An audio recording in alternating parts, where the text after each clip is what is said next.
The cold wind whispered across the prairie as Zara Haynes stood motionless before the freshly turned earth, her black mourning dress billowing around her like a storm cloud against the fading light of the Montana sunset. October 1876 had taken everything from her: her dreams, her future. Her Thomas leaving nothing but 6 feet of dirt and a simple wooden cross to mark where the love of her life now rested eternally. Zara clutched the worn letter in her gloved hand, the last words Thomas had written before the gang of outlaws had ambushed the stagecoach he'd been guarding. She had read it so many times that the creases had begun to tear, but she couldn't bear to leave it behind. Not when it contained promises of the life they would build together once he returned from his final job. "I don't know how to do this without you," she whispered, her words carried away by the wind that swept across the rolling hills surrounding the small cemetery on the outskirts of Redemption Creek. At 23, Zara hadn't imagined she would be a widow, left alone to manage a small homestead with dwindling supplies and winter approaching fast. The sound of approaching hoofbeats drew her attention, though she didn't turn. The cemetery had been empty when she'd arrived an hour earlier, and she wasn't ready for company or the pitying glances that seemed to follow her everywhere in town these days. The hoofbeats slowed, then stopped. A few moments later, she heard the soft crunch of boots on the hard ground behind her. Still, she didn't move, her gaze fixed on the simple inscription: Thomas Haynes, beloved husband, 1850–1876. "Pardon me, madam," a deep voice spoke softly from behind her. "Didn't mean to intrude on your grieving." Zara finally turned, blinking back tears to see a tall figure standing a respectful distance away. The fading light caught the badge pinned to his vest, not the town sheriff she knew well, but someone new. A stranger who carried himself with the quiet confidence of a man who'd seen his share of hardship in his hands. He held a small bunch of wildflowers, purple asters and yellow sunflowers, that somehow survived the early autumn chill. "You're not intruding," she managed, her voice steadier than she felt. "The cemetery doesn't belong to me alone." The man nodded, then stepped forward and gently placed the flowers at the base of Thomas's marker. He stood for a moment, hat in hand, showing respect to a man he clearly had never met. "My name is Heath Hawkins," he said finally, turning to face her. "I'm the new deputy marshal for the territory." His eyes, deep blue like the evening sky, met hers with unexpected kindness. "And I made a promise to your husband that I intend to keep."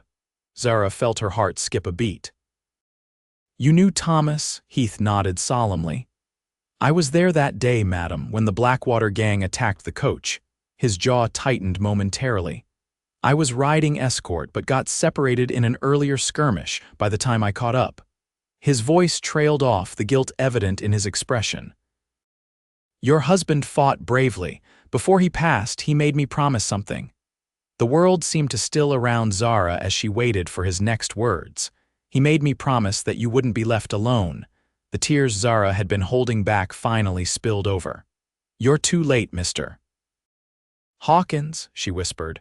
"I've been alone for 3 weeks now." Heath's expression softened. "No, madam, you've been grieving, but being alone, truly alone, is something I aim to prevent." He replaced his hat, tipping it slightly. "And I don't make promises lightly, Mrs. Haynes." As the sun dipped below the horizon, casting long shadows across the cemetery, Zara found herself looking at the stranger, this deputy marshal, who had appeared with flowers and a promise, and wondering if perhaps fate had one more card to play in her shattered life. "Tell me about him," she said softly. "Tell me about his last moments." Heath looked at her with steady eyes. "If you'll allow me to walk you home, Mrs. Haynes, I'll tell you everything. It's getting dark and these parts aren't as safe as they once were." Zara nodded, casting one final glance at Thomas's grave before turning toward the path that would lead them back to town. She didn't know what tomorrow would bring, but tonight, at least, she wouldn't be walking alone. The walk back to town was longer than Zara remembered, or perhaps it was the heavy silence between them that stretched the distance. Heath Hawkins walked beside her, leading his horse by the reins, his tall form casting a long shadow in the moonlight that had begun to illuminate their path. "You don't have to escort me all the way," Zara said finally. "My homestead is nearly 2 miles outside of town." Heath's expression didn't change. "All the more reason to see you safely there, Mrs. Haynes. These aren't times for a woman to be traveling alone after dark." She wanted to protest that she'd been doing exactly that for weeks now, riding into town for supplies and returning to an empty house. But something in his tone suggested arguing would be futile. Instead, she asked the question that had been burning in her mind since the cemetery. "How did you know where to find me today?" Heath adjusted his hat slightly. "Asked around town. The shopkeeper Miller, I believe, mentioned you'd likely be visiting the cemetery today, being the 1-month anniversary and all." Zara nodded. Edward Miller had been kind since Thomas's death, extending credit at his general store when her coins ran short. She hadn't realized he'd been keeping track of the dates, though. "You promised to tell me about Thomas," she reminded him gently. Heath was quiet for several moments, and Zara began to wonder if he'd reconsidered sharing the details with her. When he finally spoke, his voice was lower, more measured. The Blackwater gang had been targeting payroll shipments for months. "Your husband was guarding one bound for the Northern Pacific Railroad workers." He paused. "The company hired me as additional security, but we got word of trouble at a way station and I rode ahead." They crossed a small wooden bridge, the creek below barely visible in the growing darkness. "It was a setup," Heath continued. "By the time I realized and doubled back, they had already ambushed the coach. Thomas had managed to drive off 2 of them but took a bullet in the process." His jaw tightened. "I got there just as the 3rd rider was making off with the strongbox." Zara felt her throat constrict. Was Thomas in pain?" Heath looked at her, his expression softening. "No, madam, he was calm, asked me my name, and when I told him, he said he had a wife named Zara waiting for him in Redemption Creek." He paused. "Said you were the most beautiful woman in 3 territories, with hair like sunlight and eyes that could see right through a man's soul." Despite her grief, Zara felt warmth spread through her chest. It sounded exactly like something Thomas would say. "I promised him I'd find you, make sure you were taken care of." Heath's voice grew quieter. He seemed at peace with that. They walked in silence for several more minutes before Zara's small homestead came into view. It wasn't much, a simple 1-room cabin with a lean-to addition Thomas had built for their future children, a barn that housed her 2 horses and milk cow, and a chicken coop. But it had been theirs, a beginning they'd carved out of the Montana wilderness with dreams of something greater. "Thank you for telling me," Zara said as they approached the cabin, "and for the flowers. It was a kindness I didn't expect." Heath stopped at the gate to her small yard. "There's something else, Mrs. Haynes." He reached into his vest pocket and pulled out a folded piece of paper. "This was in Thomas's pocket. It's addressed to you." Zara stared at the paper, her heart suddenly racing. Another letter from Thomas. She'd thought his last correspondence, the one she'd been clutching at the cemetery, would be the final words she'd ever have from him. With trembling fingers, she took the paper. "Thank you," Heath nodded. "I'll be in town for a while. The marshal's office has assigned me to track down the Blackwater gang." His eyes met hers, determination evident in their depths. "I aim to bring them to justice for what they did to your husband and the others they've harmed." Others? Zara hadn't considered there might be more victims, more widows like herself scattered across the territory. 5 stagecoach robberies in the last year. 8 men dead. Heath's voice hardened.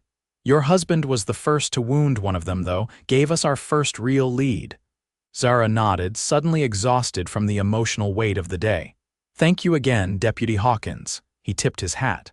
"I'll check on you in a few days if that's all right. Make sure you have what you need for the coming winter." Before she could protest that she didn't need looking after, he had mounted his horse and was riding back toward town, his figure gradually disappearing into the darkness. Inside her cabin, Zara lit the oil lamp and sat at the small table where she and Thomas had shared so many meals. With careful movements, she unfolded the letter Heath had given her. The handwriting was unmistakably Thomas's, though shakier than usual. "My dearest Zara, if you're reading this, I've failed in my promise to return to you. I'm sorry for that, more than words can say. Know that my last thoughts were of you, of your smile when I left, of the future we planned together.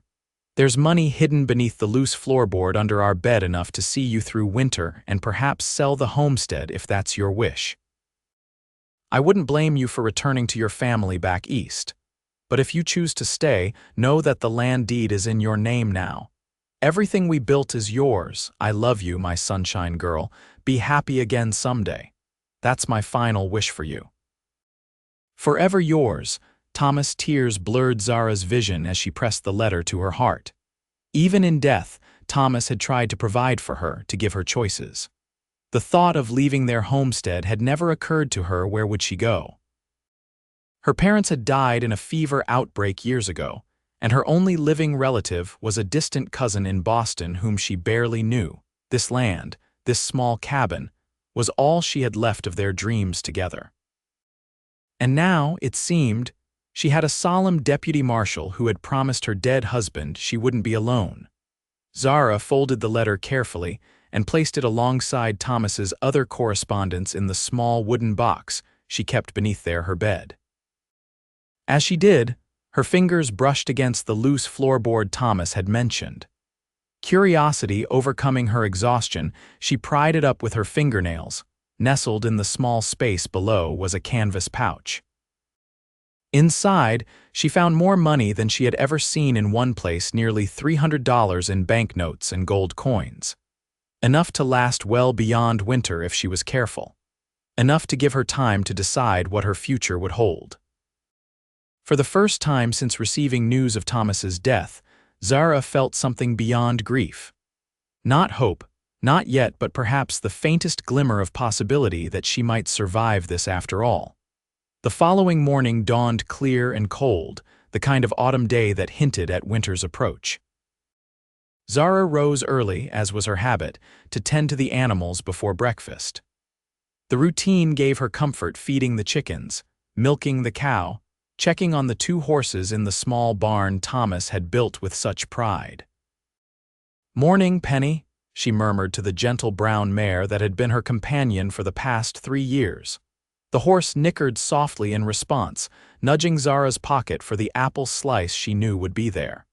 At least some things don't change. After completing her chores, Zara returned to the cabin and took stock of her supplies. The pantry shelves were far from full, but she had flour, sugar, coffee, and dried beans to last a while. The garden had yielded a decent harvest of potatoes, carrots, and onions before the first frost, and she had canned what she could. Still, she'd need to make a trip into town soon for more provisions. She was just finishing her coffee when she heard the sound of approaching hoofbeats. Setting down her cup, she moved to the window, surprised to see Heath Hawkins riding toward her cabin, leading a packhorse laden with supplies. Zara stepped onto the small porch, wrapping her shawl tighter against the morning chill. "Deputy Hawkins," she called as he dismounted. "I wasn't expecting you so soon."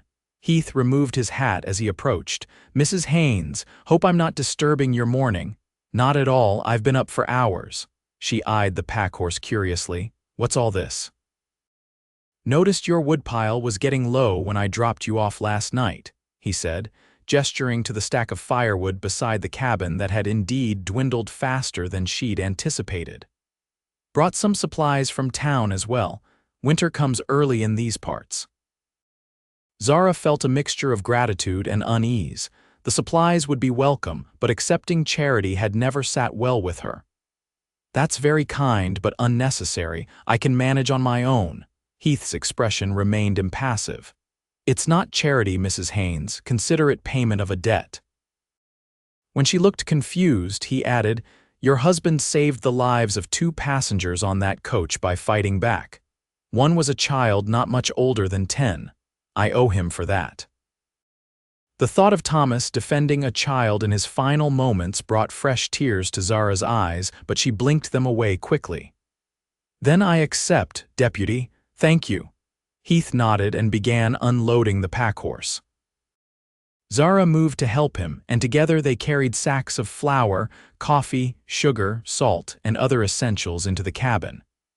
There was also a large bundle of firewood, enough to last at least 2 weeks. "The general store had these set aside for you," Heath said, placing a small package wrapped in brown paper on the table. "Said you'd ordered them special." Zara unwrapped the package to find seed packets, vegetable and flower seeds she'd requested months ago for next spring's planting. Thomas had promised her a bigger garden with flowers along the walkway to make it feel more like home, he'd said. "I'd forgotten about these," she admitted softly. Heath cleared his throat. "There's one more thing." He returned to the packhorse and came back with a Winchester rifle. "It's new. Figured you might need protection out here alone." Zara stared at the weapon. She had basic knowledge of firearms Thomas had insisted she learn, but their only gun had been with him on the stagecoach and was presumably lost in the robbery. "I can't accept a gift of this value, Deputy." "Not a gift," Heath said firmly. "A loan, until this business with the Blackwater gang is settled." His expression grew more serious. "They've been getting bolder, hitting targets closer to settlements. I'd rest easier knowing you could defend yourself if needed." Something in his tone made Zara realize this wasn't merely a gesture of kindness but a genuine concern for her safety. She nodded slowly. "I'll take good care of it." Heath proceeded to check that she knew how to load and fire the weapon properly and seemed satisfied with her competence. As they finished putting away the supplies, Zara's curiosity about this solemn lawman grew. "You're not from around here originally, are you?" she asked as she poured him a cup of coffee. Heath accepted the cup with a nod of thanks. "No, madam. Born in Texas, but I've been moving north for the past few years." "Following the law or running from it?" The question slipped out before Zara could stop herself, and she immediately regretted its impertinence. To her surprise, Heath's mouth quirked in what might have been the ghost of a smile. "Bit of both, perhaps. Was a ranger in Texas for a spell. Decided I needed a change of scenery after the war." The war. Zara calculated quickly he would have been young, perhaps just 18 or 19 when the conflict ended. Like so many men of his generation, shaped by a violence most couldn't comprehend. "And what brought you to Montana Territory specifically?" she pressed, curious now. Heath took a slow sip of coffee before answering. "Tracking a man. Former Confederate raider turned outlaw. Trail led me here." His eyes met hers briefly. "Found work with the Territorial Marshal's office along the way. Did you find him, the man you were tracking?" "Not yet." His tone made it clear the subject was closed. They sat in silence for a few moments, the only sound the ticking of the small clock on the mantel that had been a wedding gift from Thomas's parents. "I should get back to town," Heath said finally, setting down his empty cup. "Got reports to file, inquiries to make about our friends in the Blackwater gang." Zara walked him to the door. "Thank you again for the supplies and the rifle." Heath placed his hat back on his head. "I'll be by to check on you in a few days if that's all right. Might have news by then." "I'd appreciate that," Zara said, and found she meant it. As she watched him ride away, Zara felt something she hadn't expected, a small sense of relief that she wasn't entirely alone in the world after all. Not that Deputy Heath Hawkins could replace what she'd lost with Thomas, but his presence was a reminder that life continued, connections could still be formed. She turned back to her cabin, surveying the supplies Heath had brought. There was enough here to last well into winter, especially combined with what she already had. Perhaps she wouldn't need to make that trip into town quite so soon after all. As the weeks passed and October gave way to November, Zara settled into a routine that, while lonely, provided structure to her days. She tended to her animals, mended clothes, preserved what remained from her garden, and prepared the cabin for the harsher weather to come. Heath Hawkins kept his word, visiting every few days to check on her well-being and bring news from town. Sometimes he arrived with small supplies, coffee when hers ran low, a new lantern wick, bullets for the Winchester. Other times he came empty-handed but stayed to help with chores that required a man's strength, like repairing loose boards on the barn or chopping additional firewood. They rarely spoke of personal matters during these visits. Heath would update her on his investigation. The Blackwater gang had gone quiet, possibly having moved to another territory temporarily, and Zara would assure him she was managing well enough on her own. But gradually, almost imperceptibly, something began to change between them. It started with small gestures.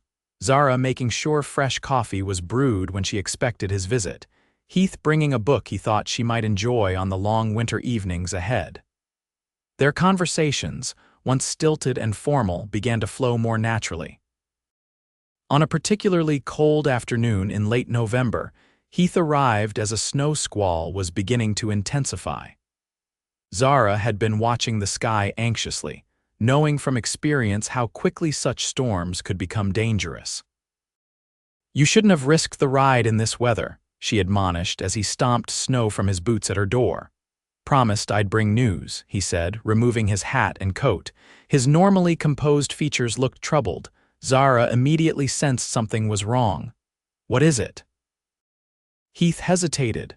"The Blackwater gang hit again yesterday, stagecoach carrying mail and passengers about 30 miles north of here." "Was anyone hurt?" Zara asked, already dreading the answer. "Driver was killed, passenger wounded." Heath's jaw tightened. "They're getting more violent." "Less careful." Zara moved to the stove where she had stew simmering. "You must be frozen through. Sit and have something hot to eat while you tell me the rest." To her surprise, Heath complied without argument, taking a seat at her small table. She placed a bowl of venison stew before him, meat from a deer he had hunted for her the previous week along with a chunk of cornbread. "Thank you," he said, the formality of his early visits long since abandoned. "Smells good." They ate in silence for a few minutes before Heath spoke again. "Got a telegram from the territorial marshal this morning. They've identified the leader of the Blackwater gang." He paused, his expression darkening. "Man named Jeremiah Caldwell." The name meant nothing to Zara, but clearly it held significance for Heath. "You know him?" Heath nodded slowly. "He's the Confederate raider I told you about, the one I've been tracking since Texas." His hands tightened around his spoon. "He was responsible for a massacre during the war, 30 civilians in a small town near the Louisiana border, women and children among them." Zara felt a chill that had nothing to do with the snow falling outside. "And now he's here." "Been here all along, it seems." Heath's eyes met hers, filled with a cold determination she hadn't seen before. "Marshall's organizing a posse. We ride out tomorrow, weather permitting." Fear gripped Zara's heart unexpectedly. "How many men?" "6 including myself." "Marshall, 2 deputies from Helena, local sheriff, and a tracker." "Against how many in the gang?" Heath hesitated. "At least 4, possibly more." Not good odds, especially against desperate men who had already shown they had no compunction about killing. Zara took a deep breath. "When will you return?" "Hard to say. Depends on the weather, how cold their trail is." He must have seen the worry in her expression because his tone softened. "I'll have one of the town boys ride out to check on you while I'm gone. Young Harris is reliable." Zara nodded, though the thought of 16-year-old Jimmy Harris being her only connection to town was hardly reassuring. "Promise me you'll be careful." Something flickered in Heath's eyes, surprise, perhaps, at her concern. "Always am." The storm intensified as they finished their meal, the wind howling around the small cabin and snow accumulating rapidly outside. When Heath rose to leave, Zara placed a hand on his arm. "You can't ride back in this. You'll lose your way before you reach town." She gestured to the lean-to addition Thomas had built. "There's a cot in there. You should stay until morning." Heath hesitated, clearly uncomfortable with the suggestion. "Wouldn't be proper, Mrs. Haynes." "Neither would finding you frozen to death come spring thaw," Zara countered. "I trust your honor, deputy, and I imagine Thomas would prefer you alive to fulfill your promise to him." The mention of Thomas seemed to settle the matter. Heath nodded once, then went to check on his horse in the barn while Zara prepared the small room. It was sparse, just a cot, a small table, and hooks on the wall for clothing, but it would be warm enough with extra blankets. When Heath returned, snow coating his shoulders and hat, Zara had added logs to the fire and placed a lantern in the lean-to room. "I appreciate your hospitality," he said formally, removing his gun belt and hanging it on one of the hooks. "It's the least I can do after all your help," Zara replied. She hesitated, then added, "Would you like to hear how Thomas and I met? I realize I've never told you much about him despite your visits." Heath looked surprised but nodded. "I'd like that." They sat by the fire as the storm raged outside, and Zara found herself talking more than she had in months. She told Heath how she and Thomas had met at a harvest dance in St. Louis 4 years earlier, how he had courted her with letters and visits whenever his work as a security man brought him through town.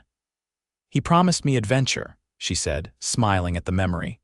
"Said Montana was the last real frontier where we could build something that was truly ours." Her smile faded slightly. "I was so eager to leave St. Louis after my parents died that I probably would have followed him anywhere." "Do you regret it?" Heath asked quietly. "Coming here," Zara considered the question seriously. "No," she said finally. "We had 3 good years together." More happiness than some people find in a lifetime. Heath was quiet for a long moment, staring into the fire. "My wife died in childbirth," he said suddenly. 6 years ago now, son didn't survive either." The revelation stunned Zara. In all their conversations, Heath had never mentioned being married. "I'm so sorry," she said softly. He nodded, still not looking at her. "Sarah was her name. Married young. I was 19. She was 18.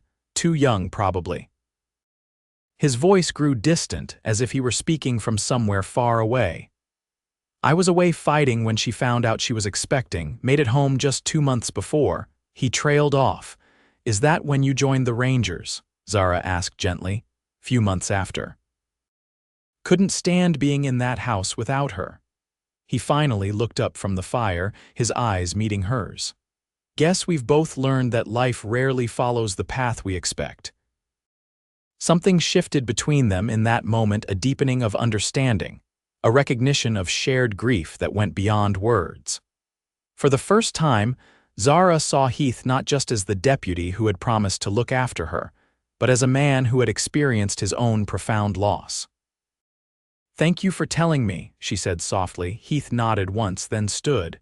"Should get some rest if we're riding out tomorrow." He paused at the door to the lean-to. "Good night, Mrs. Haynes." "Zara," she said impulsively. "Please call me Zara." A ghost of a smile touched his lips. "Good night, Zara." "Good night, Heath." As she prepared for bed herself, Zara realized it was the first time they had addressed each other by their given names. Such a small thing, and yet it felt significant somehow, as if a barrier had been crossed. The storm continued through the night, and when Zara rose before dawn, she found another 6 inches of snow had fallen. Heath was already awake, building up the fire in the main room. "Storm's letting up," he observed, nodding toward the window where the first gray light of dawn revealed still falling but lighter snow. "Should be able to make it back to town in a few hours." Zara set about making breakfast cornmeal mush with the last of her preserved berries and strong coffee.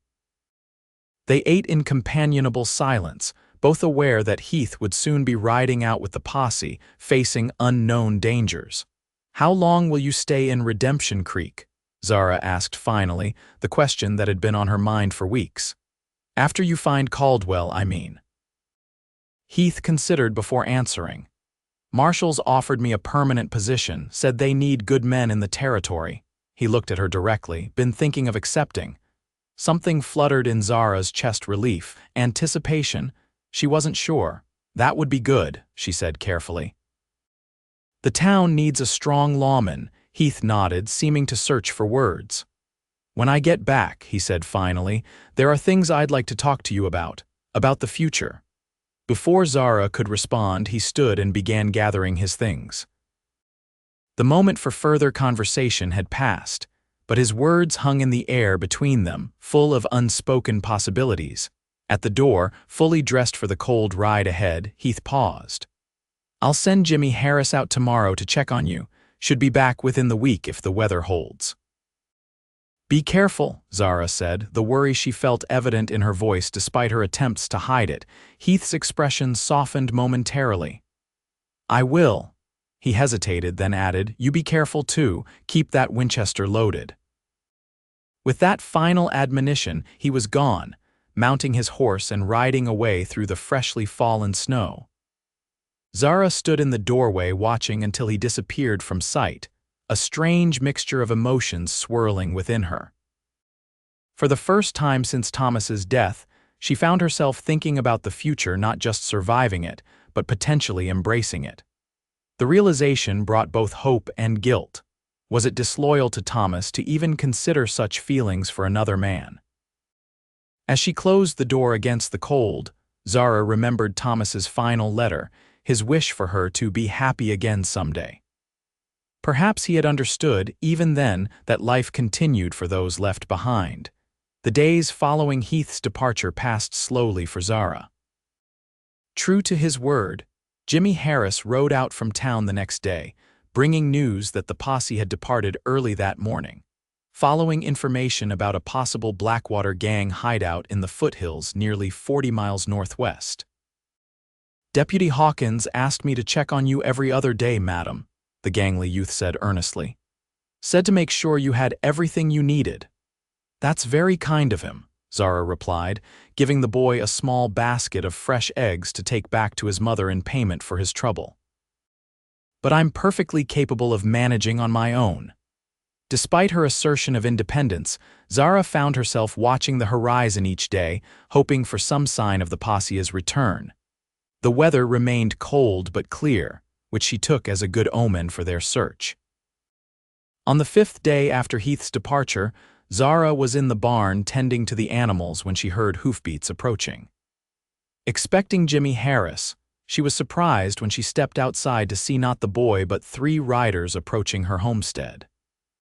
Something about their manner immediately set her on edge.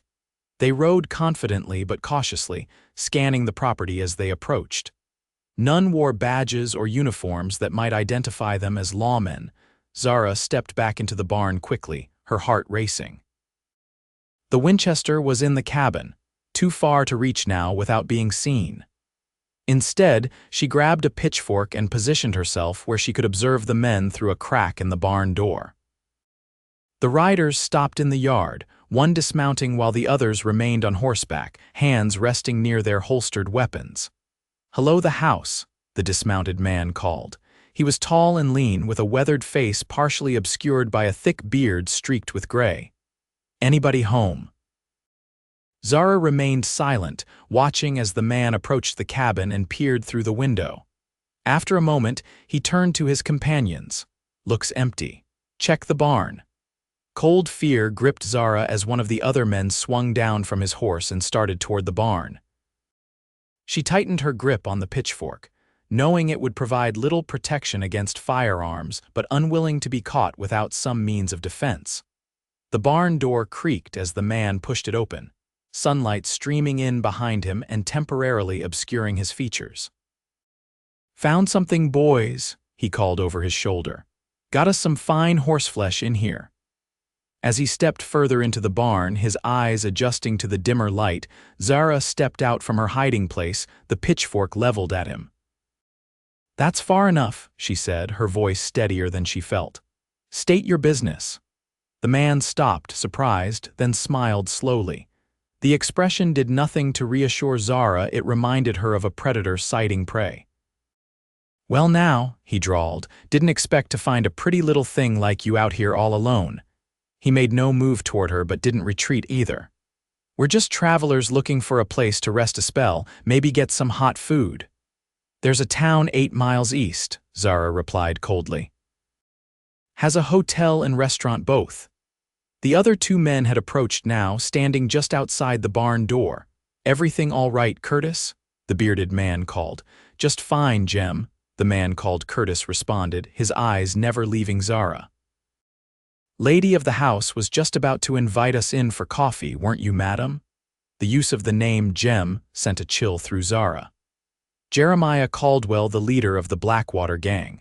These weren't ordinary travelers, they were the very outlaws Heath and the posse were hunting. "My husband will be back any minute," Zara lied, trying to keep the tremor from her voice. "He's just out checking the trap lines," Curtis chuckled. "That's so funny, we've been watching this place for a while, haven't seen any man around for days." He took a step closer. "Just a boy riding out from town, and we made sure he won't be coming back today." Zara's blood ran cold.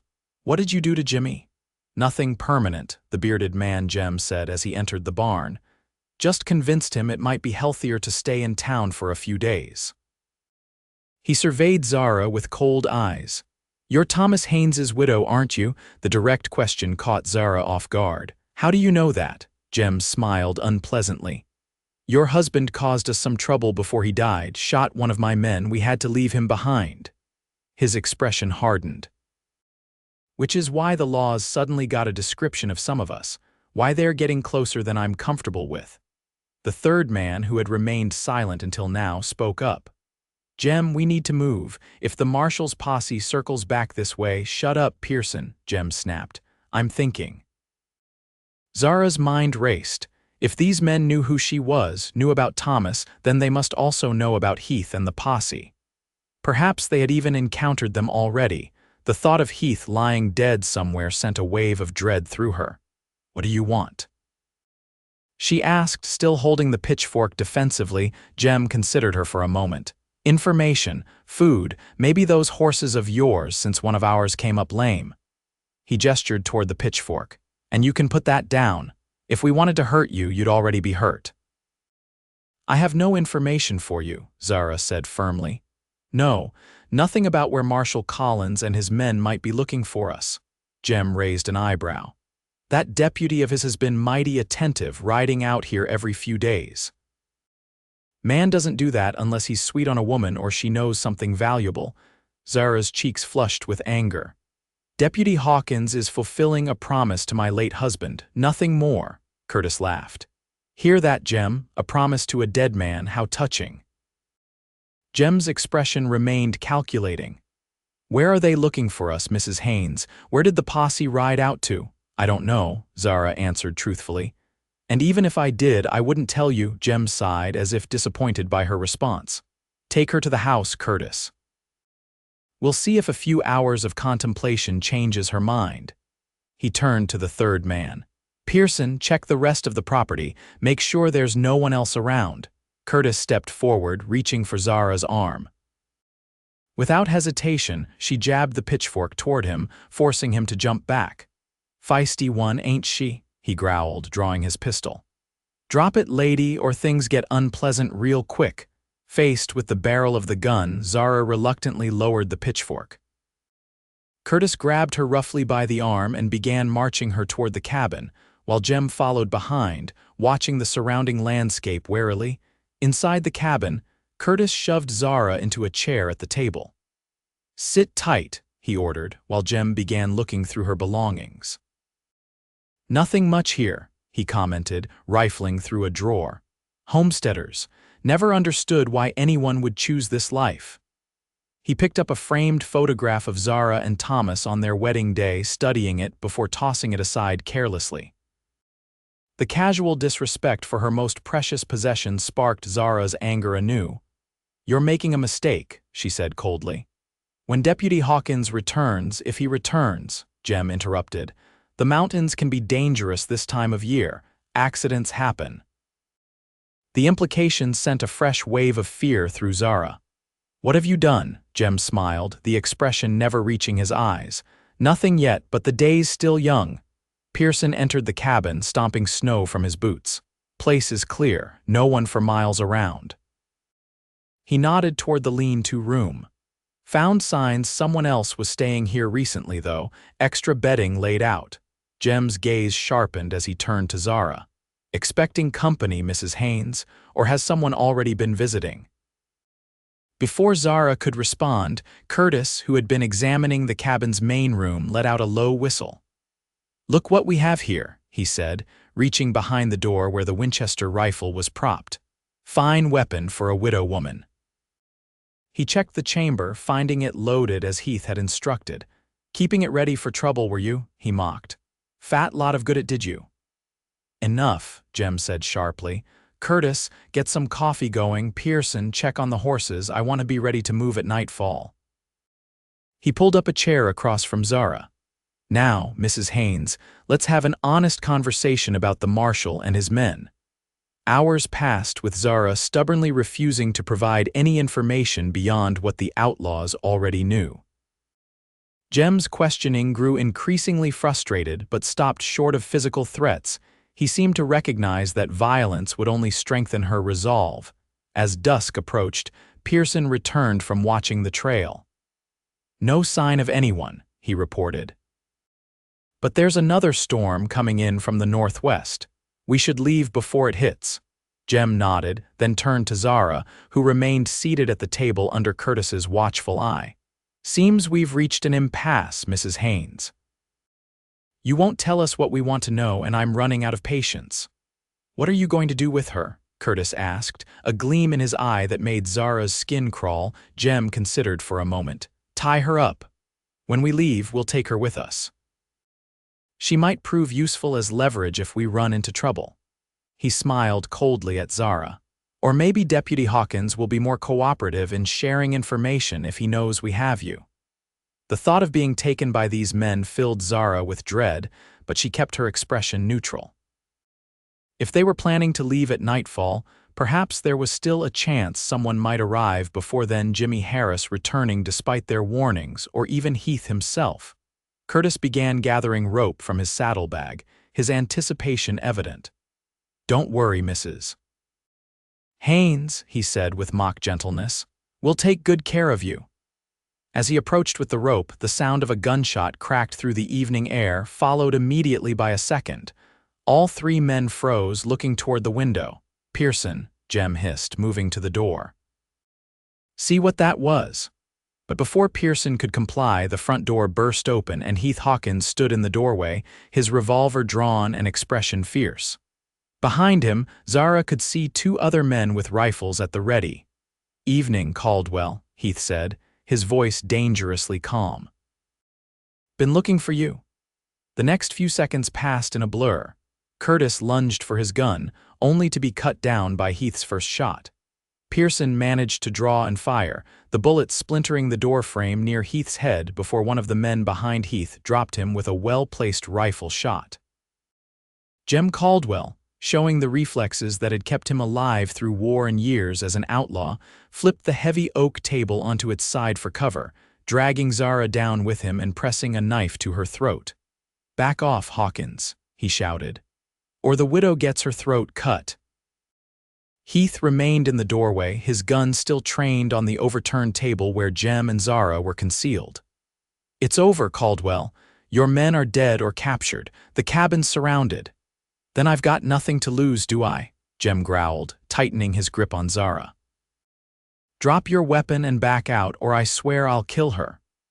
Zara could feel the cold steel against her neck, but she could also see the calculating look in Jem's eyes. He was cornered and knew it, but was still searching for a way out. You won't make it 10 feet, Heath said evenly. Let her go and I'll see you get a fair trial, Jem laughed harshly. A fair trial for a Confederate officer in a territory crawling with Union sympathizers? I don't think so. The knife pressed harder, drawing a thin line of blood from Zara's neck. Last chance, Hawkins, back out now. Zara met Heath's eyes across the room, seeing the conflict there, the lawman's duty versus his concern for her safety. In that moment, she made her decision. With a swift movement, Zara drove her elbow hard into Jem's ribs, simultaneously ducking her head away from the knife. The sudden action caught him off guard, creating just enough space for Heath to take his shot. The bullet caught Jem in the shoulder of his knife arm, causing him to drop the weapon with a howl of pain. Zara scrambled away as the two men from the posse rushed forward, securing the wounded outlaw before he could recover. Zara, Heath was at her side in an instant, his hands gentle as they tilted her chin to examine the cut on her neck. You're bleeding. "It's just a scratch," she assured him, though her whole body was trembling now that the immediate danger had passed. "Are you hurt?" Heath shook his head, his eyes never leaving hers. "I thought when we captured one of their lookouts and he told us they were heading here." He stopped, taking a steadying breath. "I've never ridden so hard in my life." Marshal Collins, a stocky man with a silver-streaked beard, approached them. "Deputy, we need to secure the prisoners and tend to the wounded. Storm's coming in fast. We'll have to wait until morning to transport them back to town." Heath nodded, reluctantly stepping away from Zara. "Yes, sir. I'll see to it." The next hour passed in a flurry of activity. The dead outlaws Curtis and Pearson were wrapped in blankets and moved to the barn. Jeremiah Caldwell, his wound bandaged but his hands tightly bound, was secured in the lean-to room under guard. 2 more gang members who had been captured at their camp were brought in from where the rest of the posse had been holding them. Through it all, Zara moved with a quiet efficiency, heating water for the wounded, preparing food for the lawmen who had ridden hard to reach her homestead before the outlaws could flee with her. The cut on her neck had stopped bleeding, though Heath insisted on cleaning and bandaging it properly once things had settled down. As the predicted storm began to rage outside, the small cabin grew crowded with the combined presence of the posse and their prisoners. Marshal Collins arranged watches for the night, with 2 men always awake to guard against any attempt at escape or rescue by unknown gang members who might still be at large. It was well past midnight when Zara finally had a moment alone with Heath. Most of the others had bedded down wherever space could be found on the floor of the main room, in the barn with the horses while Heath had taken the first watch. Zara brought him a cup of coffee as he sat near the door, his rifle across his knees. "You should try to rest," he said softly as she settled beside him on the bench. "It's been a long day." "I don't think I could sleep," she admitted. "Not yet, anyway." They sat in silence for a few moments, the howling wind and occasional snores from the sleeping men the only sounds. "How did you find them?" Zara asked finally. "Caldwell and his gang," Heath took a sip of coffee before answering. "Tracked them to a camp about 20 miles northwest. They'd been using an abandoned trapper's cabin as a hideout, caught 2 of them, but Caldwell and the others slipped away." His jaw tightened. "One of the men we captured told us Caldwell was planning to use you as leverage against me, said he figured I'd do anything to keep you safe." The implication hung in the air between them. "Would you have?" Zara asked quietly. Heath looked at her, his expression unguarded for once. "Yes," he said simply. "But you didn't need my protection in the end, did you?" That move with the elbow, a hint of a smile touched his lips.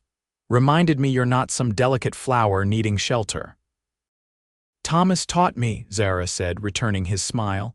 "Said a woman alone on the frontier needed to know how to defend herself." "Smart man, your husband." "Yes," Zara agreed softly. "He was." Another silence fell, more comfortable than the last. "When this is over," Heath said finally, "when we've brought Caldwell to justice. I meant what I said before, about staying in Redemption Creek." Zara's heart quickened. "And the things you wanted to talk about the future?" Heath set his coffee cup aside and turned to face her fully. "I know it's too soon. I know you're still grieving Thomas, and I would never want to dishonor his memory or rush you into something you're not ready for."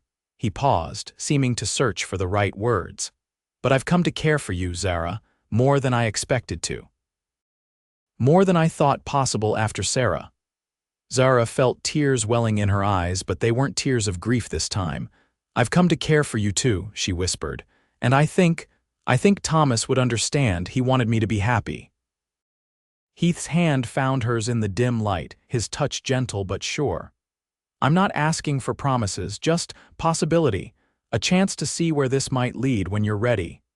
Zara interlaced her fingers with his, feeling a sense of rightness in the simple gesture. "I'd like that."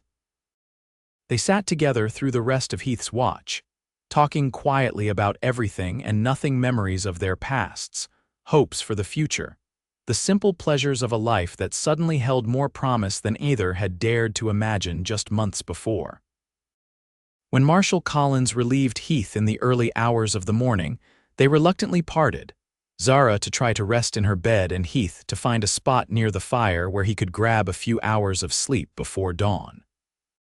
As she lay in the darkness, listening to the storm gradually subside outside, Zara thought of the strange path that had led her here. The grief that had nearly consumed her after Thomas's death. The unexpected appearance of a solemn deputy with flowers and a promise. The danger they had faced together. And now, this tentative new beginning. For the first time in months, Zara fell asleep not dreading the dawn but welcoming it and whatever the new day might bring.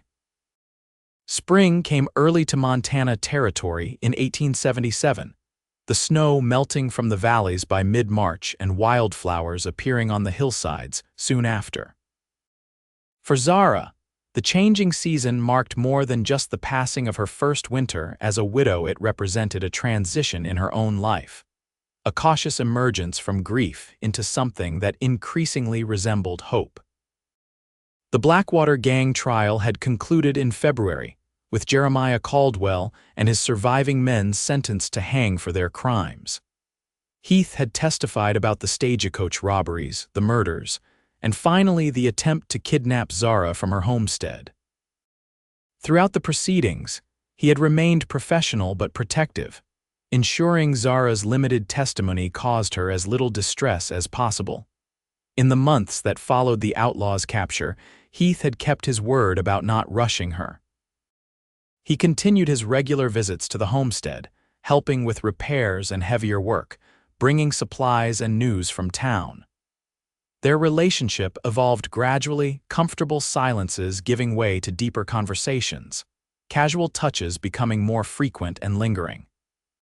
By April, Heath had begun taking his Sunday dinners at Zara's table, arriving in the early afternoon and often staying until dusk, neither of them quite willing to acknowledge how much they looked forward to these weekly gatherings. It was on one such Sunday, as they sat on the small porch after dinner watching the sunset paint the distant mountains in gold and crimson, that Heath finally broached the subject they'd been circling for weeks.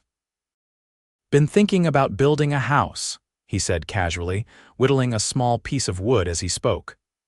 "Marshal Collins offered me a permanent position as his deputy, means I'll be staying in Redemption Creek for good." Zara nodded, trying to keep her expression neutral despite the flutter of anticipation in her chest. "The town's growing. Good land still available near the creek, I hear." Heath's hands stilled on his whittling. Was thinking more about this direction, actually. He looked up at her, his usually stoic expression softened by something that might have been nervousness. "If that would suit you," Zara's breath caught. "Heath, are you saying I'm saying I love you, Zara?" The words came out in a rush as if he'd been holding them back for too long. "Have for months now. Probably since that night of the storm when you told me about Thomas and let me tell you about Sarah." He set aside his whittling and turned to face her fully. "I know it's only been 7 months since Thomas passed. I know some folks might think it's too soon. But life out here," he gestured toward the vast landscape spread before them. "It teaches you that time is precious, that second chances shouldn't be wasted." Tears filled Zara's eyes, but she made no move to wipe them away. "I love you too," she said softly. "I've been afraid to admit it, even to myself. Felt like I was betraying Thomas somehow." Heath took her hand gently. "Your love for him doesn't diminish because you find room in your heart for someone else. Sarah will always be part of me, just as Thomas will always be part of you." His thumb traced patterns on her palm. "But I think they'd both want us to be happy, to build something new together." Zara looked out at the land she and Thomas had claimed, at the small garden she'd recently planted with seeds he had ordered, at the lean-to addition he'd built for children they never had the chance to conceive. There were memories here, some painful, some precious. But there was room for new memories too. "I'd like that," she said finally, turning back to Heath with a smile that held both certainty and the faintest trace of lingering sadness. "To build something new together." Heath's expression lightened, relief and joy replacing the tension that had been evident in his features. I don't want you to leave this place if you're not ready, he added quickly. I could build here, add on to what you already have. Or we could start fresh somewhere else if that would be easier. This land is good land, Zara said thoughtfully. Thomas chose it well, plenty of room for a proper house for animals, for she hesitated. For a family someday, Heath's eyes softened at her words. A family, he repeated, as if testing how the concept felt after so many years of solitary existence. I'd like that very much. They sat in companionable silence for a few minutes, watching as the first stars appeared in the deepening blue of the evening sky. Finally, Heath reached into his pocket and withdrew a small object wrapped in a handkerchief. I've been carrying this around for 2 weeks now, waiting for the right moment, he admitted, somewhat sheepishly. Guess there's no time like the present. He unwrapped the handkerchief to reveal a simple gold ring set with a small, perfect pearl.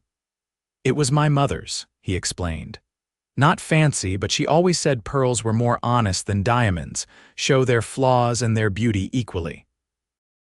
Zara's heart raced as Heath slid from the bench to one knee before her, the ring held carefully between his fingers. Zara Haynes, would you do me the honor of becoming my wife? His voice was steady, but she could see the vulnerability in his eyes, the fear of rejection that even the bravest men couldn't entirely banish. Yes, she whispered, her own voice thick with emotion. Yes, Heath Hawkins, I will marry you. As he slipped the ring onto her finger, a perfect fit, as if meant for her all along, Heath rose and pulled her gently to her feet. His hands cradled her face with a tenderness that still surprised her, coming from a man whose life had been defined by harshness and duty. May I kiss you, Zara? He asked softly. They had shared only the most chaste of embraces before this moment, both conscious of propriety and the ghosts of their pasts.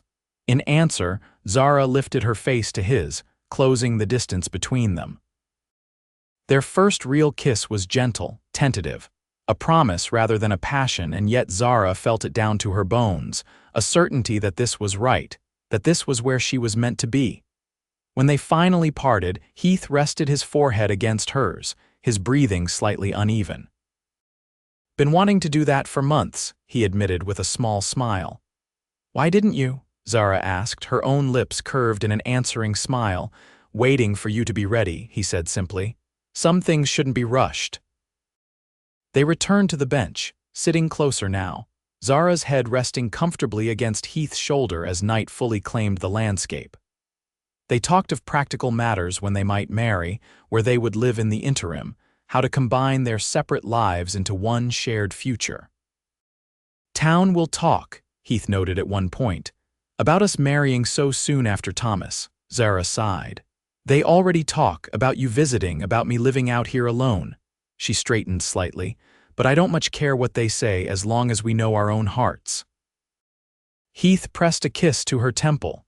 That's my girl, never much cared for gossips anyway.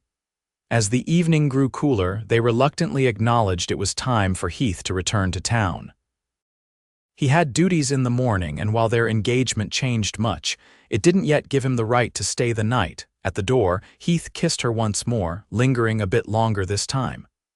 I'll speak to the Reverend tomorrow, he promised. See when he might be available, Zara nodded. I'll ride into town on Tuesday, need supplies anyway. She twisted the pearl ring on her finger, still getting used to its unfamiliar weight. Should we announce it then? Heath considered this. Might be best to tell Marshal Collins and a few others first. But I'm not inclined to keep it secret long. His expression grew serious. I'm proud you've chosen me, Zara. Want everyone to know it. After Heath departed, Zara moved through the quiet cabin, preparing for bed with a lightness in her step that had been absent for months. As she removed the pearl ring to wash, she noticed something she hadn't seen in the dimming light of evening, a small inscription inside the band. Holding it closer to the lamp, she made out the words. Love bears all things, believes all things, hopes all things, endures all things. The familiar scripture verse brought fresh tears to her eyes. How fitting that Heath's mother's ring should carry those words that spoke to the resilience of love through hardship and joy alike. Words that seemed to bless this new beginning even as they honored what had come before. For the first time since Thomas's death, Zara fell asleep with a smile on her lips and dreams of the future, rather than memories of the past, filling her mind. The following weeks passed in a whirl of activity. Once their engagement became known in Redemption Creek, which happened faster than either had anticipated. Thanks to the observant eyes of the general store owner who noticed Zara's ring during her Tuesday visit, the town's reaction was mixed, but predominantly supportive. Marshal Collins offered his immediate congratulations, telling Heath he'd finally shown some sense in matters of the heart. Edward Miller at the general store extended Zara additional credit to purchase fabric for a wedding dress and household items. Even the town's more notorious gossips seemed to soften once they saw how clearly devoted the couple was to each other. There were a few raised eyebrows and whispered comments about the timing, of course. The Reverend's wife, in particular, seemed concerned about the propriety of Zara remarrying less than a year after being widowed. But when Reverend Porter himself announced the upcoming wedding from his pulpit with evident approval, most objections faded. Heath and Zara set the date for early June, giving them time to prepare while still allowing them to marry before the busiest part of the summer season. Heath began construction on an addition to Zara's, cabin a proper bedroom and expanded kitchen that would make the small home more comfortable for two.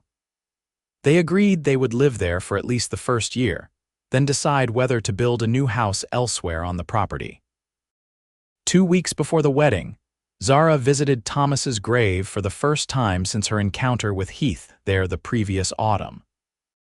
She brought fresh wildflowers not unlike those Heath had placed that day and sat beside the simple marker for nearly an hour, speaking softly to the husband she had loved and lost. "I think you would like him, Thomas," she said, arranging the flowers carefully at the base of the wooden cross. "He's a good man, honorable, kind in his quiet way." She touched the pearl ring on her finger. "He's kept his promise to you, the one he made when you were dying. He made sure I wasn't alone." A gentle breeze rustled the grass around her, and Zara took it as a sign that Thomas would indeed have approved. She stood, brushing dirt from her skirt. "I'll always love you," she said softly, "but I'm ready to love him too. To build the future we talked about, even if it's not quite the way we planned." As she turned to leave, she noticed a rider approaching from the direction of town. Even at a distance, she recognized Heath's straight-backed posture and the distinctive gait of his chestnut gelding. He had been in Helena for 3 days, testifying at another trial, and wasn't expected back until tomorrow. Zara waited by the cemetery gate, her heart lightening at the sight of her fiancé returning a day early. As he drew closer, she could see he was carrying something, a small bundle secured to his saddle. "You're back early," she called as he dismounted. "Everything go all right in Helena?" Heath secured his horse before approaching, his expression warmer than she had ever seen it. Trial ended sooner than expected. Defendant changed his plea at the last minute. He glanced past her to Thomas's grave, noting the fresh flowers. "How are you?" Zara understood he was asking about more than her general well-being. "At peace," she said honestly. "I think Thomas would be happy for us." Heath nodded, then reached for the bundle he had brought. "Got something for you in town. For the wedding." Curious, Zara unwrapped the package to find a beautiful leather-bound Bible, its cover tooled with an intricate pattern of flowers and vines. Opening it, she found their names already inscribed on the family record page. Heath Hawkins and Zara Haynes, to be married June 7, 1877. "It's beautiful," she said, running her fingers over the fine leather. "Thank you." "Thought we should start our life together with something that would last," Heath said, a hint of uncharacteristic shyness in his voice. "Something we could pass down someday." The simple statement, with its implication of children and generations to come, filled Zara with a warmth that had nothing to do with the late spring sunshine. I'd like that very much. Heath offered his arm, and together they walked back toward their horses. Thought I might stay for dinner if you're amenable, he said. Been thinking about your apple pie for 3 days straight, Zara laughed, the sound carrying across the peaceful cemetery. Well, we can't have the town's deputy marshal wasting away from pie deprivation. I suppose you'd better come home with me. Home. The word had a different resonance now, not just a place, but a person. A future built on choice rather than circumstance. As they rode side by side toward the homestead, Zara reflected on the strange, winding path that had led her here. To this man, this moment, this second chance at happiness. Thomas's death had nearly broken her, but it had also, improbably, opened the door to a new beginning she could never have imagined on that cold October day when she stood alone at her husband's grave. The wedding day dawned clear and mild, perfect June weather for the small ceremony planned at Redemption Creek's whitewashed church. Zara spent the morning in a flutter of nervous excitement, assisted by Martha Collins, the marshal's wife, who had generously offered to help her prepare. You look beautiful, dear, Martha said as she secured the final pins in Zara's upswept hair. That shade of blue suits you perfectly. Zara smoothed the skirt of her new dress, not white, which had seemed inappropriate for a second marriage, but a soft periwinkle blue that brought out the color of her eyes. She had sewn it herself over the past weeks, working late into the evening by lamplight after Heath had returned to town each night. Thank you for everything, Zara said, turning to the older woman. For your help today and for being so welcoming these past months. Martha waved away the thanks. Nonsense. You've brought Heath back to life, that's what you've done. She adjusted the simple wreath of wildflowers that would serve as Zara's headpiece. Robert and I worried about that boy, so closed off after what happened to his first wife, never thought he'd open his heart again. Zara smiled softly. I know the feeling. After Thomas died, I couldn't imagine ever caring for someone else. Grief's a funny thing, Martha observed sagely. Feels like the end of everything, but sometimes it's just making room for something new. She stepped back to appraise her handiwork. There, I believe we're ready. The church was filled with more people than Zara had expected, not just the townsfolk she knew from her weekly trips for supplies, but ranchers and farmers from the surrounding countryside, miners from the foothills, and even a contingent of Northern Pacific Railroad workers who knew Heath from his days guarding their payroll shipments. As Martha escorted her to the church entrance, Zara caught sight of Heath standing at the altar beside Reverend Porter. He had traded his usual practical attire for a new black suit, his badge polished and gleaming on his vest. But it was his expression that caught and held her attention, a look of such naked joy and wonder, as he saw her, that Zara felt her own eyes filling with tears of happiness. Marshal Collins offered his arm to walk her down the aisle, an honor he had requested when they realized Zara had no male relatives to perform the traditional role. As the small church organ began to play, Zara took a deep breath and stepped forward into her future. The ceremony itself was brief but heartfelt. Reverend Porter spoke of second chances and God's providence, of love that endures all things and hope that never fails. Heath and Zara exchanged simple vows, promising to cherish and support each other, until death parts us, words that carried particular weight for two people who had already experienced the pain of that parting with previous spouses. When Heath placed a simple gold band beside the pearl engagement ring on Zara's finger, his hands were steady, but his voice broke slightly on the words, with this ring, I thee wed. Zara, in turn, placed a matching band on his finger, the first tangible symbol of belonging Heath had worn since removing his first wedding ring 6 years earlier. By the authority vested in me, I now pronounce you husband and wife, Reverend Porter declared, beaming at the couple before him. What God has joined together, let no man put asunder, he nodded to Heath. You may kiss your bride. Heath cupped Zara's face gently between his hands, his eyes conveying everything words could not, before bending to claim her lips in a kiss that managed to be both respectful of their surroundings and deeply revealing of his feelings. The assembled guests broke into spontaneous applause, a few of the railroad workers even letting out appreciative whoops that made Zara blush and Heath grin as they turned to face their community as husband and wife. The celebration that followed at the town hall was more boisterous than either bride or groom had planned. Someone had brought a fiddle, someone else a harmonica, and soon music and laughter filled the normally sedate space.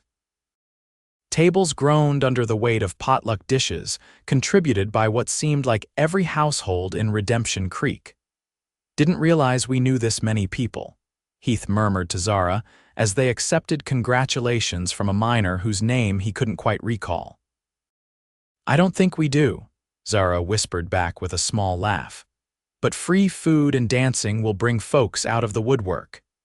Indeed, the dancing began almost immediately after the meal concluded, with Marshall Collins claiming the first dance with the bride while his wife partnered with Heath. Zara was surprised to discover that her solemn husband was quite a capable dancer, moving with the same quiet confidence he brought to everything else.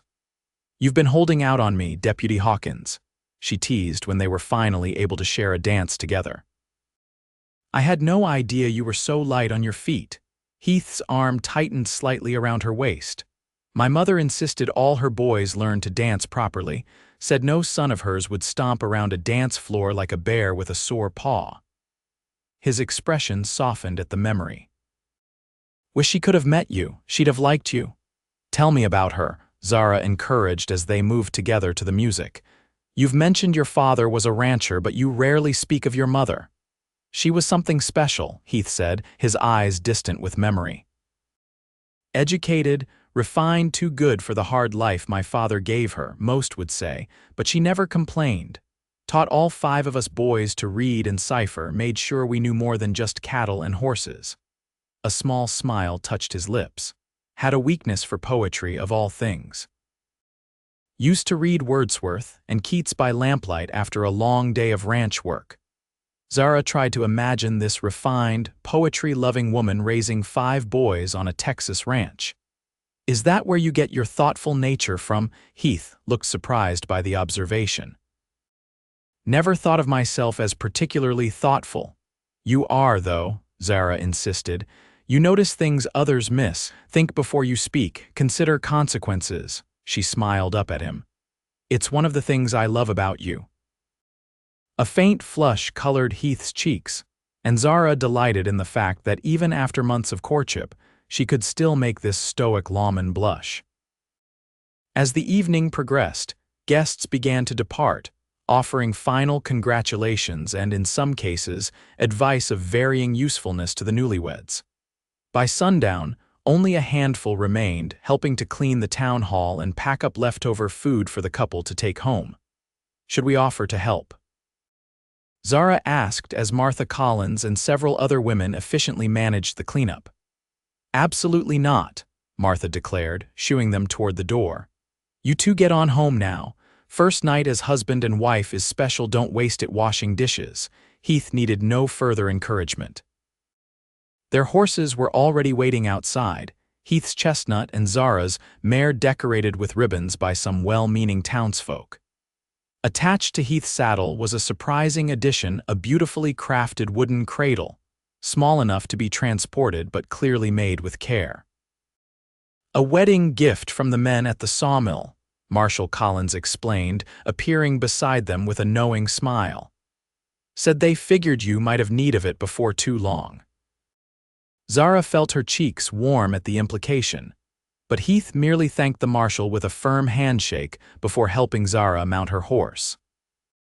As they rode away from town toward their homestead, ribbons fluttering in the evening breeze, Zara felt a sense of completeness she hadn't experienced since before Thomas's death. The small cabin that had once felt so empty now welcomed them with the promise of a shared future. Heath had completed the additions just days before, and while the new rooms still smelled of fresh-cut lumber and paint, they transformed the modest dwelling into something that truly felt like a home for two.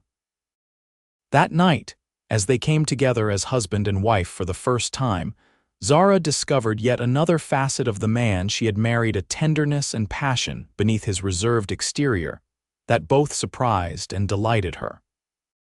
In his arms, she found not the ghost of what she had lost with Thomas, but something new and equally precious, a love born of shared grief yet focused firmly on the future rather than the past. Later, as they lay together in the new bedroom Heath had built with his own hands, Zara traced the outline of his profile in the moonlight filtering through the window. "Happy, Mrs. Hawkins?" Heath asked softly, catching her hand and pressing a kiss to her palm. "Very," Zara confirmed, still getting used to her new name. "It feels right, doesn't it, us here together?" Heath nodded, drawing her closer against his side. "Like coming home after a long journey," he murmured into her hair, "one I didn't even know I was making until I found you." As they drifted towards sleep, wrapped in each other's arms, Zara reflected on the strange, winding path that had brought them here, a path marked by loss and grief, yes, but also by unexpected joy and second chances. From the moment Heath had placed flowers on Thomas's grave and made his solemn promise, their lives had been moving toward this union, this blending of separate sorrows into shared happiness. Tomorrow would bring its own challenges, its own joys. But tonight, in the quiet darkness of their home, Zara knew with absolute certainty that she was exactly where she was meant to be. The seasons turned, summer giving way to autumn and then to the harsh beauty of a Montana winter. For Heath and Zara, that first year of marriage brought both expected joys and unforeseen challenges as they learned to build a life together. Heath continued his work as deputy marshal, his reputation for fairness and calm judgment making him respected throughout the territory. The Blackwater gang's defeat had largely eliminated organized outlaw activity in the immediate area, but there were always disputes to settle, drunken cowboys to corral on Saturday nights, and occasional more serious matters requiring a lawman's attention. Zara tended their growing homestead, expanding the garden and adding more chickens to their flock. With Heath's help, she built a larger chicken coop and improved the barn to accommodate additional livestock. By the fall, they had added 2 milk cows and a small herd of sheep whose wool Zara planned to spin and weave during the coming winter. Their home life settled into comfortable rhythms. Heath rose early each morning, often completing barn chores before Zara was awake. They would share breakfast before he rode to town, with Zara accompanying him on the days she needed supplies or had business with the merchants. Most evenings found Heath home for supper, though occasional duties kept him in town overnight. On Sundays, they attended church together, often joining the Collins family for dinner afterward before returning to their homestead for a quiet afternoon of reading or simply enjoying each other's company. In December, with the first heavy snow of winter blanketing the landscape, Zara confirmed what she had suspected for several weeks: she was expecting their first child, due to arrive in early summer. Heath's reaction to the news was everything she could have hoped for. His usual reserve crumbled completely as he lifted her off her feet in a rare display of unchecked emotion, his eyes bright with unshed tears. "Are you sure?" he asked, setting her down gently as if she had suddenly become fragile. "You're certain?" Zara nodded, her own happiness mingled with understanding of why this news affected him so deeply. After losing both wife and child in Sarah's difficult labor, Heath's joy would inevitably be shadowed by fear. "I'm sure," she confirmed, placing his hand against her still flat abdomen. "And I'm healthy, Heath, strong. This baby will be fine, we both will." Heath nodded, clearly trying to focus on the joy rather than the anxiety. "A baby," he repeated, wonder evident in his voice. "Our baby." The town's reaction to the news was predictably enthusiastic. Martha Collins immediately began planning a quilting bee to create a proper baby blanket. Edward Miller at the general store started setting aside items he thought the expectant parents might need. Even the Reverend's wife, who had initially been the most skeptical about their hasty marriage, knitted a delicate white christening gown for the coming child. As Zara's pregnancy progressed, Heath grew increasingly protective, taking on more of the household chores and insisting she rest frequently. Zara, who had always been independent and hardworking, found his hovering alternately touching and exasperating. "I'm with child, not made of glass," she reminded him one April afternoon when he tried to prevent her from working in the garden. "Women have been having babies while working the land since time began." Heath looked chagrined but unmoved. "Just don't want you overdoing it," he said stubbornly. "Doctor said rest was important." Dr. West also said regular light activity was beneficial, Zara countered, one hand resting on her now prominent belly. "And tending seedlings hardly qualifies as strenuous labor." They compromised. As they had learned to do over the months of marriage, Heath would allow her to garden if she promised to rest, whenever she felt tired, and permitted him to handle the heavier tasks like carrying water and turning soil. As spring advanced toward summer, the homestead bloomed along with Zara's expanding figure. The vegetable garden doubled in size from the previous year, with neat rows of peas, beans, carrots, and potatoes promising a bountiful harvest. Zara had also planted flower beds along the path to the cabin's entrance, fulfilling Thomas's old promise to make it feel more like home. One evening in late May, as they sat on the porch watching the sunset, Heath broached a subject that had clearly been on his mind for some time. "Been thinking about names," he said, his hand resting lightly on Zara's belly where their child had been particularly active that day. "If you're agreeable, I'd like to name a boy after your first husband." Zara turned to him in surprise. "Thomas," Heath nodded. "He was a good man, brave. And without him, I might never have found you." His expression was solemn. "Seems right to honor him that way." Deeply touched by the gesture, Zara covered his hand with hers. "What about your father or your brothers? Surely they have some claim to consideration." "My father's name was Jeremiah," Heath said with a slight grimace. "After Caldwell, I've rather lost my taste for it. As for my brothers, they're all still alive and likely to have sons of their own to carry their names forward." Zara considered the suggestion. "Thomas Heath Hawkins," she said thoughtfully. "It has a fine sound to it." Heath smiled, clearly pleased with her acceptance. "And if it's a girl, Sarah," Zara answered without hesitation. "Sarah Martha, after your first wife and our dear friend who has been so good to us." It was Heath's turn to look surprised. "You wouldn't mind naming our daughter after my first wife?" "Why should I mind?" Zara asked gently. "Sarah is part of your past just as Thomas is part of mine. Our child will be born from the love we share now, but that love is built on the foundation of all we've experienced before." She squeezed his hand. "It seems only right that our children should carry the legacy of those who came before them." Heath's eyes glistened suspiciously in the fading light. "Have I told you lately how extraordinary you are, Zara Hawkins?" She leaned against his shoulder contentedly. "Not since this morning, as I recall." Heath pressed a kiss to the top of her head. "Consider it said again, and I'll likely say it several more times before the day is done." The baby arrived on a sweltering day in early July, not the boy they had tentatively planned for, but a healthy, robust girl with her father's deep blue eyes and a dusting of blonde hair that promised to darken to her mother's honey gold shade.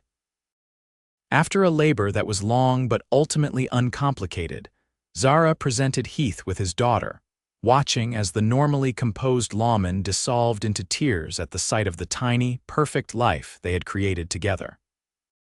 "Sarah Martha Hawkins," Zara said softly as Heath cradled the newborn with hands that dwarfed her small form. "I think she has your nose."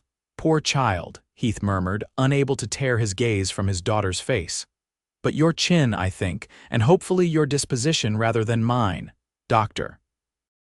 West, who had attended the birth, pronounced both mother and child in excellent health before departing with instructions for Zara to rest as much as possible in the coming days. Heath took these instructions to heart, barely leaving Zara's side for the first week, handling household duties while ensuring she had everything she needed. News of Sarah's birth spread quickly through Redemption Creek. Despite Heath's concerns about visitors tiring Zara, he couldn't bring himself to turn away the steady stream of well-wishers who arrived bearing gifts and food for the new parents. Martha Collins installed herself as a temporary housekeeper, managing the visitors and household tasks with cheerful efficiency to allow Zara time to recover and bond with the baby. "She's absolutely beautiful," Martha declared as she rocked little Sarah one afternoon while Zara rested. "The spitting image of her father, though she'll likely have your coloring in the end." Zara watched contentedly from her chair by the window. "Heath is besotted with her. I've never seen him so completely captivated by anything," Martha chuckled. "Men are often that way with daughters." Robert was exactly the same with our Alina Tough as nails with outlaws, and completely helpless before a baby girl's smile. The summer passed in a blur of sleepless nights, and joy-filled days as Heath and Zara adjusted to parenthood. By autumn, they had settled into new routines built around Sarah's needs. Heath still rode to town most days for his deputy duties, but arranged his schedule to spend more time at home, often bringing paperwork back to complete in the evenings by lamplight after Sarah and Zara had gone to bed. On Sarah's 6-month birthday, a crisp January day with snow piled high around the cabin, Heath surprised Zara by arriving home mid-morning, unusual for a weekday. "Everything all right?" she asked, looking up from where she sat nursing Sarah by the fire. Heath removed his coat and hat, stamping snow from his boots. "Everything's fine. Just thought we might take a family outing if you're willing." Zara raised her eyebrows in surprise. "In this weather, it's cleared up, sun's out, no wind to speak of." Heath crouched beside them, smiling as Sarah's tiny hand gripped his offered finger. "Thought we might take the sleigh into town, show off our girl a bit, maybe have dinner at the hotel." The idea of an outing was appealing after being largely housebound during the coldest part of winter. "Any particular reason for this sudden social inclination?" Heath's expression grew more serious. "Been thinking a lot about time lately, how quickly it passes. Sarah's already half a year old." He gently stroked his daughter's downy head. "Thought we should mark the occasion. Create memories together while we can." Understanding dawned, and Zara felt a surge of tenderness for her husband. "You're thinking about Thomas, about how our time together can end unexpectedly," Heath nodded. "Not in a morbid way," he hastened to add, "just appreciating what we have. Every day of it." Zara leaned forward and pressed a kiss to his cheek. "I think a family outing sounds perfect." They bundled Sarah in multiple layers before tucking her securely in the sleigh between them, wrapped in the beautiful quilt Martha and the town's women had made for her. The day was indeed clear and bright, the snow-covered landscape glittering in the winter sunshine as their horse pulled the sleigh along the well-packed road to town. Redemption Creek had grown substantially in the year and a half since Heath and Zara had married. The railroad's arrival the previous spring had brought new businesses and settlers, expanding the once small settlement into a proper town with a school, a second church, and even a small photography studio recently opened by a former railroad surveyor with an artistic bent. "Let's have a family portrait taken," Heath suggested as they passed the studio. "Something to remember this day by." Zara readily agreed, and after a brief stop at the marshal's office so Heath could check for any urgent matters requiring his attention, they proceeded to the photographer's establishment. The proprietor, a jovial man named Frederick Jenkins, was delighted to accommodate them. "The deputy marshal and his family. An honor indeed," he declared, ushering them into his studio where a backdrop depicting a grand parlor scene had been erected. "Let me arrange you just so the effect must be perfect." The sitting took longer than anticipated, as Sarah grew fussy under the bright lights Jenkins used. But the photographer was patient, allowing breaks for Zara to soothe the baby before continuing. When he finally declared he had captured the perfect image, Heath arranged to have multiple copies made, one for their home, one for his office, and extras to send to his brothers in Texas. "And now, dinner at the Grand Hotel," Heath announced as they left the studio, referring to the two-story establishment that had opened shortly after the railroad's arrival. "I've made a reservation." The Grand Hotel was perhaps less impressive than its name suggested, but it was the finest establishment in Redemption Creek, with a dining room that served surprisingly good food for a frontier town. As they entered, Zara was surprised to see Marshall and Mrs. Collins, Reverend and Mrs. Porter and several other friends already seated at a large table. "Surprise," Heath murmured in her ear as understanding dawned. "Thought we might have a proper celebration." The dinner that followed was filled with laughter and conversation, with Sarah being passed from one admiring set of arms to another. Marshall Collins raised a toast to Redemption Creek's most beautiful new citizen and her exemplary parents, causing Heath to flush with uncharacteristic embarrassment and Zara to beam with pride. As the evening drew to a close and they prepared for the sleigh ride home, Zara found herself overwhelmed with gratitude for the life they had built together. What had begun in grief at a cemetery 17 months earlier had blossomed into something more beautiful than she could have imagined: a loving marriage, a healthy child, a home filled with warmth and purpose. "Thank you for today," she said to Heath as they settled Sarah, now sleeping soundly, between them in the sleigh. It was perfect. Heath tucked the blankets more securely around them before taking up the reins. "You and Sarah deserve perfect days," he said simply. "I aim to give you as many as I can." As they glided through the winter night toward home, the stars brilliant overhead and their daughter nestled safely between them, Zara reflected on the strange, winding path that had led her here. From standing alone at her husband's grave to building a new life with a man who had appeared with flowers and a promise, her journey had been marked by both heartbreak and healing. She had learned that grief, while devastating, was not the end of the story. That love, once given freely, had a way of multiplying rather than diminishing. That second chances, when embraced with an open heart, could lead to joys even greater than those that had been lost. And as Heath guided their sleigh homeward through the starlit night, his profile strong against the darkness and his love for her and their child evident in every careful action, Zara knew with absolute certainty that she was no longer alone and never would be again.